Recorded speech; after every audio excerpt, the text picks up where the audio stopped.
اور یہ وہی اعلیٰ حضرت کی ذات ہے۔ آپ کی بات آ گئی تو ایک عاشق جو ہوتا ہے حضور علیہ الصلوۃ والتسلیم کا جو وفادار ہوتا ہے وہ حضور علیہ الصلوۃ والتسلیم کے وفاداروں سے پیار کیا کرتا ہے، آپ کی شان میں کبھی گستاخیاں نہیں کیا کرتا۔ تو اعلیٰ حضرت اس ذات کا نام ہے کہ جنہوں نے حضور علیہ الصلوۃ والتسلیم کے ناموں سے رسالت کو بلند کیا ہے۔ یہ وہی اعلیٰ حضرت ہے جس نے ہمیں درس دیا ہے کہ اہل بیت کا مقام کیا ہے، اہل بیت کی شان کیا ہے۔ ایک مرتبہ آپ پالکی میں سوار ہے کہ اتنے میں آپ کہتے ہیں لوگوں پالکی کو نیچے رکھ دو، پالکی کو نیچے رکھ دو۔ جب پالکی کو نیچے رکھا گیا کہا حضور بات کیا ہے؟ کہا کہ مجھے حضور علیہ الصلوۃ والتسلیم کے پسینے کی خوشبو آ رہی ہے، حضور علیہ الصلوۃ والتسلیم کے لخت جگر کی خوشبو آ رہی ہے۔ تم میں کوئی ایک سید گھرانے سے تعلق رکھنے والا ہے، تم میں کوئی ایک ایسا ہے جو اہل بیت اطہار سے تعلق رکھنے والا ہے، وہ کون ہے؟ تو اتنے میں ایک سید زادہ جو ہے انہوں نے کہا کہ حضور میں ہی وہ شخص ہوں جس کا تعلق اہل بیت اطہار سے ہے، میں وہی سید زادہ ہوں اور میں یہ پالکی اٹھانے کا کام کیا کرتا ہوں۔ تو اعلیٰ حضرت رضی اللہ تعالیٰ عنہ کہتے ہیں کہ آپ نے پالکی اٹھائی، میں اس پالکی میں بیٹھا تھا، آپ سے معافی کا طلبگار ہوں۔ دیکھو یہ عاشق ہوا کرتے ہیں کہ اللہ تبارک و تعالیٰ نے ان کو کتنا ہی بلند و بالا مرتبہ کیوں نہ دیا ہو مگر یہ پھر بھی سیدوں کا ادب و احترام کرتے، کہا کہ حضور مجھ سے خطا ہو گئی۔ سید زادے فرماتے ہیں کہ اس میں معافی کی کون سی بات ہے، معافی مانگنے کی بات کیا ہے؟ پالکی اٹھانا میرا کام ہے، اس سے میرا خرچہ جو ہے چلتا ہے، اس سے میرا گھر چلتا ہے، اور پالکی میں بیٹھنے والا کون ہے میں یہ دیکھا نہیں کرتا۔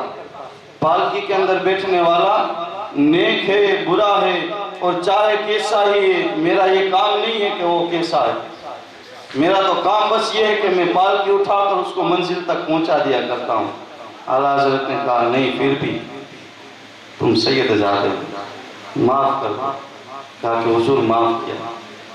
کہا کہ بس ابھی بھی میرا دل نہیں مان رہا ہے، ابھی بھی میرا دل نہیں مان رہا ہے حضور پھر کیا کریں؟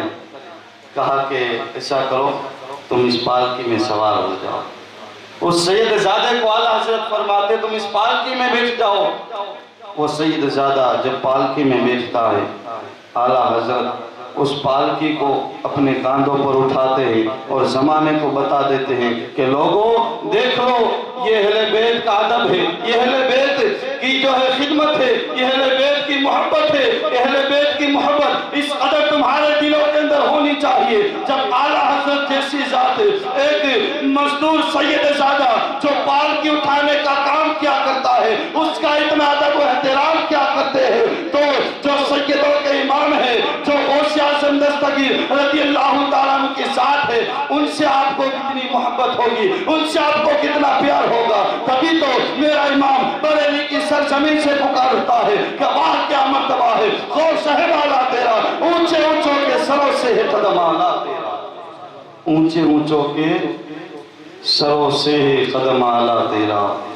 یہ غوث پاک رضی اللہ تعالیٰ عنہ کی شان ہے، یہ آپ کا مقام و مرتبہ ہے۔ رب تبارک و تعالیٰ نے آپ کو اتنا اونچا مرتبہ عطا فرمایا ہے، رب تبارک و تعالیٰ نے آپ کو اتنی بلند شان عطا فرمائی ہے۔ ایک مرتبہ حضور غوث اعظم دستگیر رضی اللہ تعالیٰ عنہ کی بارگاہ میں جو ایک شخص تھا خدمت کیا کرتا تھا، تو کافی سال سے وہ آپ کی بارگاہ میں خدمت کیا کرتا تھا، تو اس نے دیکھا کہ غوث پاک رضی اللہ تعالیٰ عنہ کے پاس جو بھی سائل آتا ہے، جو بھی مانگنے والا آتا ہے آپ اس کی جھولیاں بھر دیتے ہیں۔ میں تو یہاں پر اتنے سال سے کام کر رہا ہوں، میری کوئی مراد پوری ہوئی نہیں۔ کیا کہا؟ میں اتنے سالوں سے آپ کی خدمت کیا کرتا ہوں، آپ کو وضو کے لیے پانی لا کر دیا کرتا ہوں، مگر میری تو کوئی آرزو پوری نہیں ہوئی، میری تو کوئی تمنا پوری نہیں ہوئی۔ بس اس نے اتنا کہا اور ارادہ کر لیا کہ اب مجھے یہاں سے کہیں اور چلا جانا ہے، کسی اور جگہ جانا ہے۔ اب اس نے سفر شروع کر دیا۔ تو راستے میں چلتے چلتے اس کو دو اور شخص مل گئے۔ کہا کہ تم کو کہاں جانا ہے؟ کہا مجھے فلاں بستی کے اندر جانا ہے۔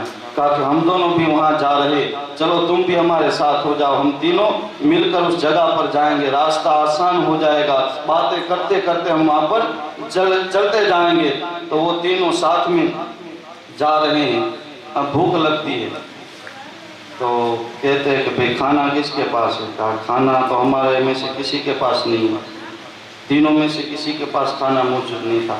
تو تینوں ترکیب یہ کرتے ہیں، مشورہ یہ کرتے ہیں کہ ہم ایک کام کرتے ہیں کہ ہم جو ہے وہ باری کے باری یکے بعد دیگر ہے رب تبارک و تعالیٰ کی بارگاہ میں دعا مانگیں گے کہ مولا تبارک و تعالیٰ ہم کو کھانا عطا کر دے۔ یہ بات طے ہو گئی۔ تو اس میں سے ایک شخص تھا، اس نے رب تبارک و تعالیٰ کی بارگاہ میں دعا کی، مولا تبارک و تعالیٰ کھانا عطا کر دے۔ ابھی دعا ختم ہونی نہیں تھی تو اس سے پہلے ایک دست آیا، وہ کھانے کا جو ہے وہ تھال آیا اور سب نے تینوں نے مل کر کھانا کھا لیا۔ پھر آگے سفر شروع ہو گیا، آگے بڑھتے چلے گئے۔ پھر آپ کو بھوک لگی تینوں کو، کہا کہ چلو اب تمہاری باری ہے۔ تو دوسرا شخص جو تھا تو اس نے بھی رب تبارک و تعالیٰ کی بارگاہ میں ہاتھوں کو اٹھا کر دعا مانگی۔ تو پھر سے ایک تھال آ گیا کھانے کا بھرا ہوا، تینوں نے مل کر کھانا کھا لیا۔ اب پھر سفر شروع ہو گیا۔ پھر آگے چلتے چلتے بھوک لگی، تب وہ جو گوشت پاک کے در کا خادم تھا اب اس کی باری آئی۔ اب اس دونوں نے کہا کہ اب تمہاری باری ہے، اب تم رب کی بارگاہ میں دعا کرو۔ تو وہ سوچتا ہے کہ بھئی مجھے تو کچھ آتا جاتا ہے نہیں، پڑھا لکھا تو ہوں نہیں، میں کیا دعا کروں؟ بس وہ رب تبارک و تعالیٰ کی بارگاہ میں ہاتھوں کو اٹھا کر یوں دعا کرتا ہے کہ مولا قدیر، اے رب قدیر، ان دونوں نے جس ذات کا وسیلہ لے کر تیری بارگاہ میں کھانا طلب کیا ہے، میں بھی تجھ کو اسی ذات کا واسطہ دیتا ہوں، اسی ذات کا وسیلہ دیتا ہوں، لہٰذا اس ذات کے صدقے سے تو ہمیں کھانا عطا فرما، تو ہمیں کھانا عطا فرما۔ اتنا کہنا تھا کہ اب دو تھال جو ہے کھانے کے نازل ہوئے، دو تھال کھانے کا آئے۔ ان دونوں نے دعا کی، ایک ایک تھال کھانے کا آیا۔ اب اس نے دعا کی، دو تھال کھانے کے آئے۔ اب تینوں نے مل کر کھانا کھا لیا۔ تب وہ دونوں اس سے پوچھتے ہیں کہ بھئی تم نے دعا ایسی کیا مانگی تھی اور تم نے ایسی عبادت کیا کی ہے کہ تم نے جب دعا مانگی تو دو تھال کھانے کے آ گئے؟ کہا کہ میں نے تو اور کچھ دعا نہیں مانگی، میں نے تو صرف اتنا کہا تھا کہ جو یہ دونوں جس ذات کا وسیلہ لے کر مولا تبارک و تعالیٰ تیری بارگاہ میں کھانا طلب کرتے ہیں، اسی ذات کے صدقے سے مولا تبارک و تعالیٰ کھانا عطا فرما دے، اتنا ہی بس میں نے کہا ہے۔ اب اس شخص نے پوچھا، کہا کہ تم دونوں بتاؤ کہ تم کس کا وسیلہ مانگا کرتے تھے اور تم کس کے وسیلے سے رب تبارک و تعالیٰ کی بارگاہ میں کھانا طلب کرتے تھے؟ تو وہ دونوں کہتے ہیں کہ ہم رب تبارک و تعالیٰ کی بارگاہ میں عرض کرتے ہیں کہ مولا تبارک و تعالیٰ غوث اعظم دستگیر رضی اللہ تعالیٰ عنہ، جو اللہ کے ولی ہے، جو سارے ولیوں کے سردار ہے، اور اس اللہ کے ولی کے دربار میں جو خادم کام کیا کرتا ہے، جو خادم غوث پاک کو وضو کے لیے پانی دیا کرتا ہے، اے مولا قدیر اس خادم کا ہم تیری بارگاہ میں وسیلہ طلب کرتے ہیں، اس خادم کے وسیلے سے مولا تبارک و تعالیٰ تو ہم کو کھانا عطا فرما۔ بس ہم یہی دعا مانگتے تھے کہ رب تبارک و تعالیٰ کھانا نازل فرما دیا کرتا تھا۔ نعرہ تکبیر، نعرہ رسالہ، جشن غوثیہ۔ بس ہم یہی دعا مانگتے تھے کہ آپ کے دربار میں جو خادم ہے، آپ کی جو خدمت کرتا ہے، اس کے وسیلے سے کھانا عطا فرما۔